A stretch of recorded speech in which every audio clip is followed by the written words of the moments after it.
Hello everyone, we are here to explain you a very new and interesting topic through this video.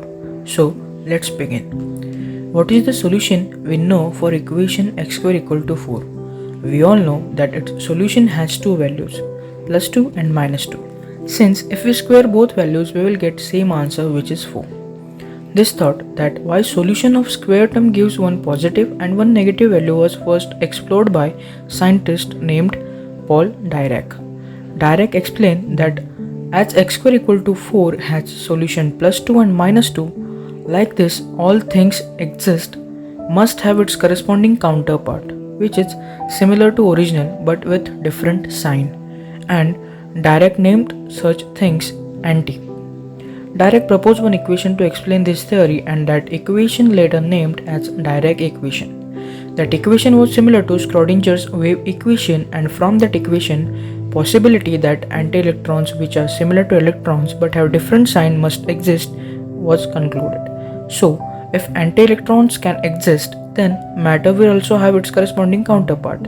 From this thought, term antimatter came, and Paul Dirac finally in 1928 named this theory modern theory of antimatter. To understand what is antimatter, first we must revise what is matter. So we all know everything around us is made of matter, and matter consists of very small particle called atom. And in atom, electron, proton and neutron are there. We also know that electron has negative charge and proton have positive charge. Now that all being revised, we can proceed to understand what is antimatter. Name itself gives us brief idea about antimatter, that is anti of matter. Now antimatter is similar to matter. We have electron in atoms of matter, so similarly we will have anti-electrons in atoms of antimatter, and similarly we will get antiproton. Now because it is anti-electron, it will have same mass, same spin, but very importantly it will have positive charge, and similarly antiproton will have negative charge. That being said, we must know that because anti-electron is having positive charge, later it was named positron, which it simply means electron of antimatter atom.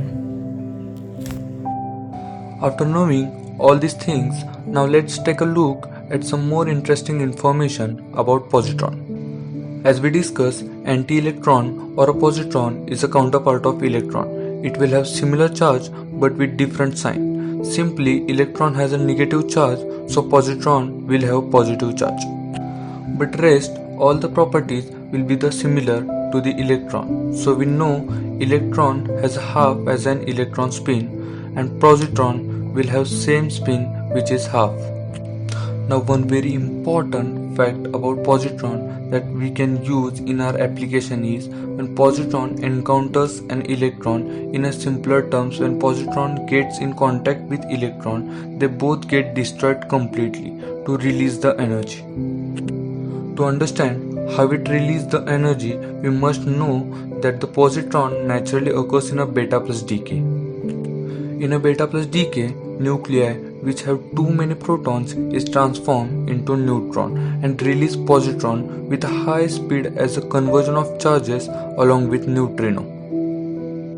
In simpler terms, nuclei having too many protons releases positron to balance the charge and get stabilized. As per research, satellite experiments have found evidence of positron as well as few antiprotons in a primary cosmic rays, and its amount is less than 1% of the particles in a primary cosmic rays. There is one artificial production method which is also used by physicists. They are use a short ultra intense laser to radiate a millimeter thin gold target and produce more than 100 billion positrons.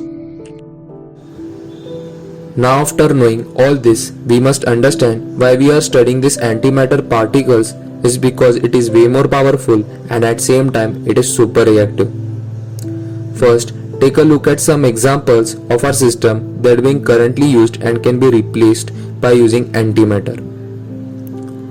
First, propulsion system used for rockets. In our current system, chemical propulsion is used, in which energy is released using chemical reaction to give thrust.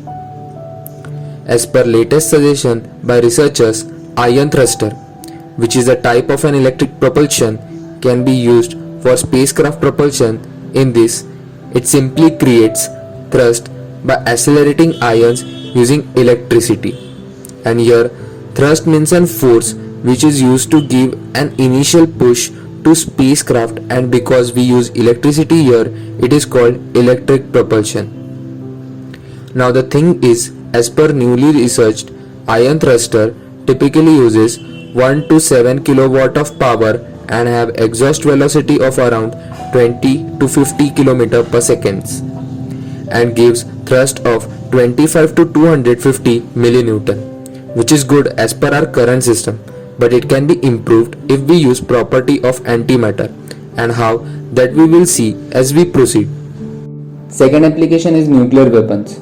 Currently, our nuclear weapons contains combination of chemical explosive material and nuclear fission and fusion. So, explosives compress nuclear material, and due to compression, it causes fission, due to which massive amount of energy get released in X-rays form, which causes increase in temperature and pressure, which was required to ignite the fusion, and that's how nuclear weapons work. No doubt, these are powerful, but it takes too much to make it, because isotopes used to make nuclear weapons are highly unstable, and that's why it is not easy to handle it.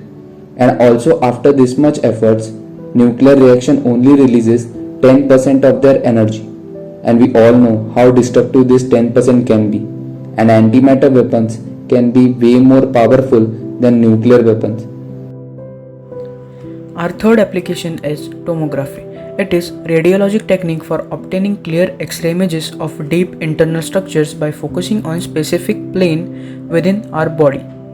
Basically, it is a method used for our health checkup by observing our internal structure images, for example, our bone or skull and brain, etc. In simple language, tomography is taking images of our inner body structures using X-ray or ultrasound to observe them. As per research, X-ray have low risk of harming human body, but it can have some side effects like vomiting, bleeding, fainting, hair loss. Similarly, we have one more diagnosis method which is used is CT scan, computerized tomography. In this, combining the series of X-ray images taken from different angles around our body using computerized processing is done, and cross-sectional images of bones, blood vessels and soft tissues are created to observe. As in CT scan, series of X-ray images is taken, so this also can cause some side effects. We also have one method for such diagnosis using antimatter, which is known as PET, positron emission tomography. PET is basically very much similar to CT scan.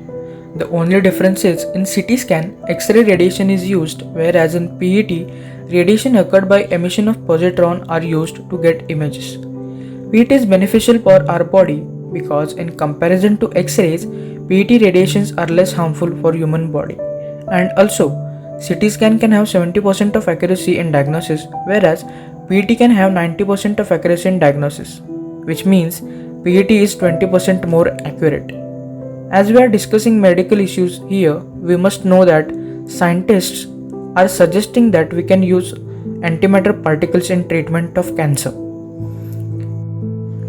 Currently in cancer treatment, surgery with chemotherapy and radiation therapy are some of the methods that are being used.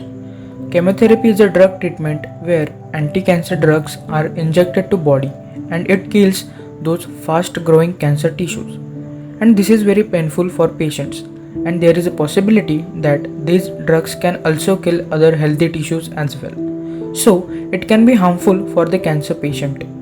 There is one more therapy called particle beam therapy. In this, protons are used to destroy the tumor cells inside a patient. As per recent experiment at CERN, scientists have found that instead of using proton, if we use antiproton, it can result us 4 times better than proton, which means in comparison to proton, we need 4 times lesser antiprotons to destroy tumor cells.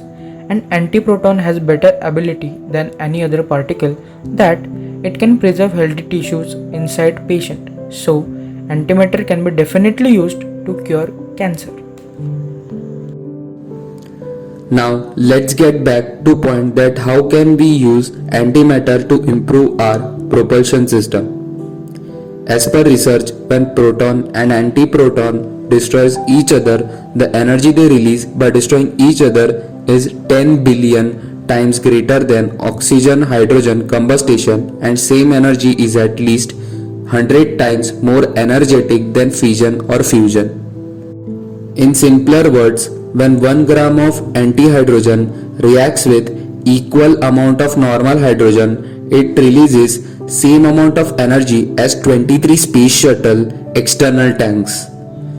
So we can conclude that even when small amount of antimatter when reacts with same amount of matter, it can result in massive amount of energy.